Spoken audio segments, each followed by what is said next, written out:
এর শুধু দুটি দিকই হতে পারে। আল্লাহ লেখেন অর্থ স্বয়ং আল্লাহ লেখেন। আপনার এই প্রশ্নটা একদম অহেতুক, কেননা ইসলাম সম্পর্কে আপনার রজনীশ ওশোর মতো জমিনে আসছেন এই গ্রন্থ। Masadur Rahman official YouTube channel.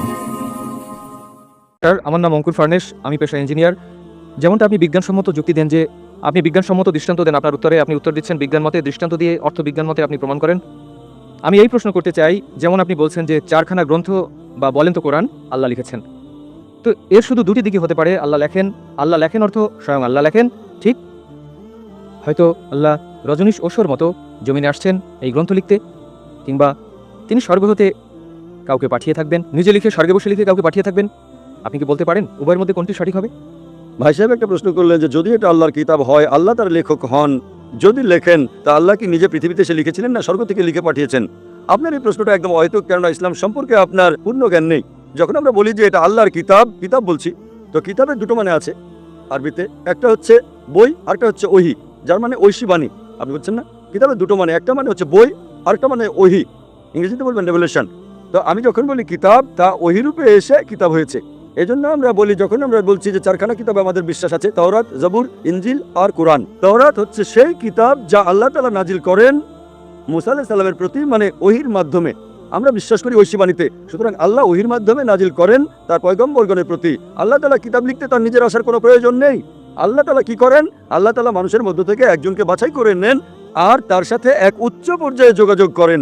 আপনি বুঝছেন তো? আজ আমার কথা বলার জন্য আমেরিকায় যাওয়ার কোনো প্রয়োজন নেই, ফোনে কথা বলতে পারি ভাইয়ের সাথে। আমি এটা বলছি না যে আল্লাহ তাআলা ফোনের মাধ্যমে কোরআন নাজিল করেন, ভুল বুঝবেন না।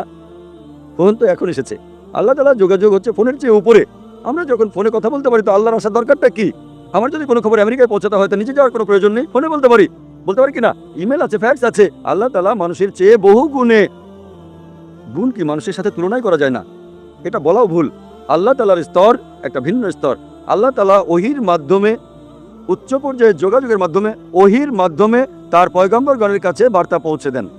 উদাহরণস্বরূপ কোরআন কিভাবে কিতাব রূপে আসে? আল্লাহ তাআলা ওহির মাধ্যমে নাজিল করেন মুহাম্মদ সাল্লাল্লাহু আলাইহি ওয়াসাল্লামের কাছে, আর তিনি তা পুনরাবৃত্তি করেন যখন তিনি পড়তেন।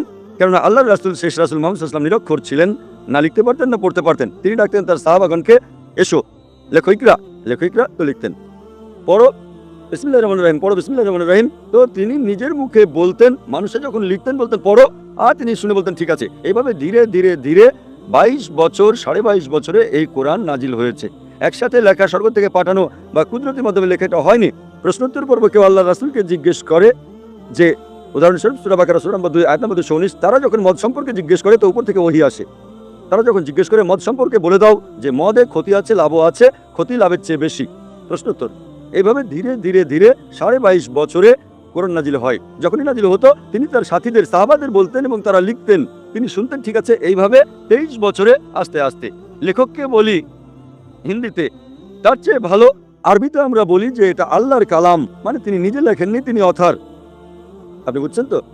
অথার মানে তিনি উদ্ভাবক, কোরআন তার মাধ্যমে উদ্ভাবন হয়। তার মানে এই না যে তিনি নিজে লিখেছেন কলম দিয়ে। তিনি অথার, মানে এই গ্রন্থ কোরআন, এটা ঐশী বাণী পাঠান আল্লাহ সুবহানাহু ওয়া তাআলা তার পয়গম্বরদের কাছে, তারপর বই পরিণত হয়। আশা করি উত্তরটা পেয়েছেন।